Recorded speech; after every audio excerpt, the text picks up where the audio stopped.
שי, הוא היה ילד מאוד מאוד מוכשר, ילד שובב, ילד חמוד, עיניים גדולות, חיוך ממזרי כזה. היה בו את כל השילובים, מצד אחד הוא ניגן וצייר ושר, ויחד עם זה הוא היה איש צבא, לוחם ונחוש, ומאוד אוהב את המדינה. כשהוא סיים קורס מ"כים, מסתבר שהוא ויתר על הזכות לקבל חניך מצטיין לחייל יוצא אתיופיה, עולה חדש מאתיופיה. הוא אמר, זה הרבה יותר חשוב שהוא יקבל ממה שאני אקבל את החניך המצטיין. והיכולת הזאת לראות את האחר, להרגיש את האחר, להבין אותו, לוותר לאחר, לעשות בשביל מישהו אחר, היה משהו מאוד מוטבע בתוכו. הוא אמר, אם לא אנשים כמוני יעשו את זה, ויתרמו ויתנדבו, מי יעשה את זה? חייבים לעשות את זה. ואני חושבת שיש בזה המון אור, ויש בזה גם המון ציווי.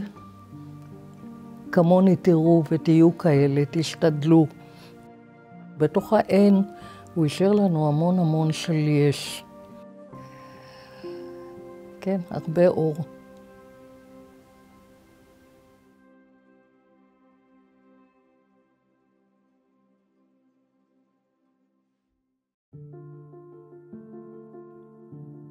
רון היה השני מהילדים שלנו.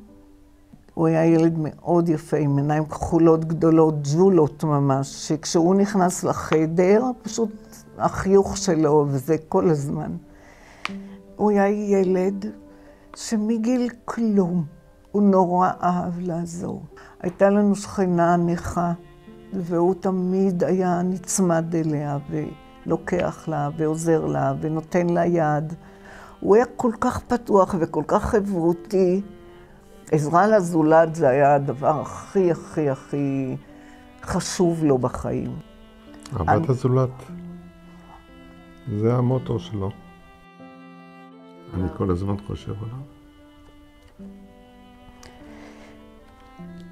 חסר לי בבית. חיינו מהרגע שהוא לא איתנו, כשהוא מלווה אותנו. אצלנו פרפר למשל מסמן נשמה. כל פעם שאני יוצאת לגינה ואני רואה פרפר גדול, אני אומרת בוקר טוב, רון הגיע. ככה, בצורה הזאת. הוא היה מאוד יצירתי. כן, כתב המון. והוא היה הולך לספרייה, מחליף ספר, קורא אותו בדרך, חוזר, מחליף.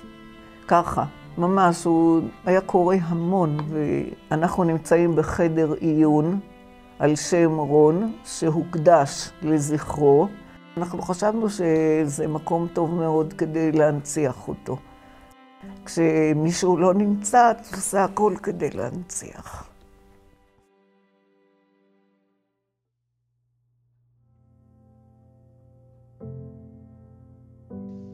ערן שלנו, כשמו כן היה.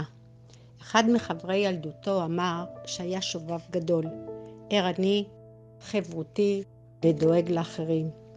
אהב לנגן על פסנתר, מנדולינה ומפוחית פה. בהתאם גם אהב לרקוד ולהשתולל.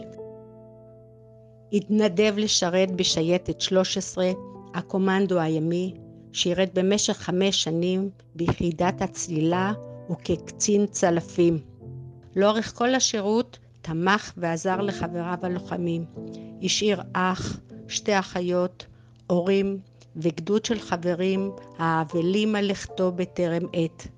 יהי זכרו ברוך.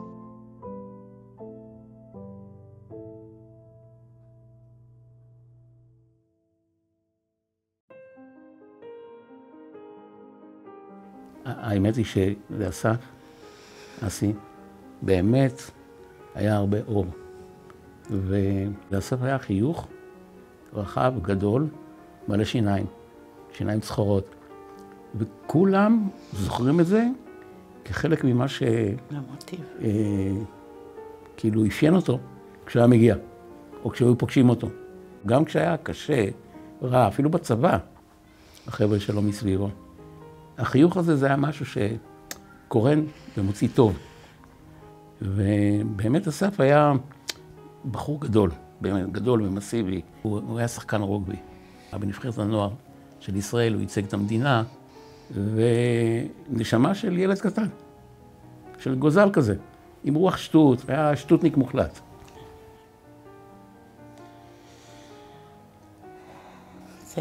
מי שלא הכיר אותו ממש, אי אפשר לתאר את האופי של הילד הזה. אי אפשר. אסי, הוא היה אסי של אמא שלו. חד משמעית. של אמא שלו.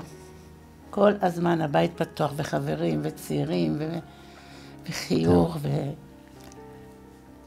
אני לא יודע איך להגדיר את זה, זה לא עניין של לחלק אור או להביא שמחה, אבל הייתה לו דרך מיוחדת איך להגיע לאנשים דרך הדברים שהם אוהבים, דרך הדברים שהם עושים, דרך הדברים שהם טובים בהם.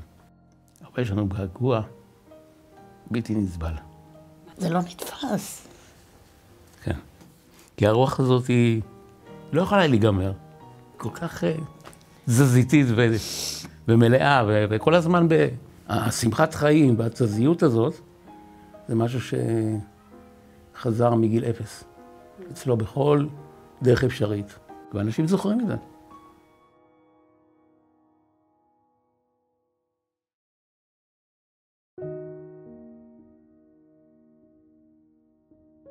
רותם הייתה ילדה מאוד שמחה, ילדה מאוד דעתנית, שכל דבר עניין אותה והייתה סקרנית.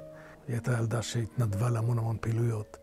היא אהבה מאוד חיות, היא גידלה חיות בבית בלי סוף. היא הייתה פעילה בכל מיני מקומות, פעילה בכל מיני אגודות. החיים שלה היו חיים מאוד מפוקסים. כנראה שהייתה לה איזושהי מטרה שהיא רצתה להגיע אליה, אנחנו לא יודעים מה היא, לצערנו. אבל היא חיה את הרגע, היא חיה את הרגע כאילו הוא הולך להסתיים. משום מה הייתה לה כנראה תחושה, אני לא יודע, הייתה לה תחושה שהחיים שלה קצרים. אם אני מסתכל על האור שרותם השאירה בחיינו, היא למעשה לימדה אותנו לחיות את הרגע. היא לימדה אותנו לחיות את הרגע, למצות אותו ולדעת שאין עוד רגע אחר. זאת אומרת, כל מה שעובר, עבר. ולכן אני רוצה לנצל את הזמן הזה שאני חי. אנחנו משפחה גדולה, 5 ילדים, נשואים עם נכדים, ולמעשה בכל רגע נתון זה לראות אותם ולקפוץ אליהם. בא לי לנגן, אז הלכתי ללמוד לנגן, קניתי כלי נגינה, כל מיני דברים שאני אומר לעצמי, לא לתת לזמן להוביל, אלא להוביל את הזמן. אין יום ואין רגע שרותם לא נמצאת.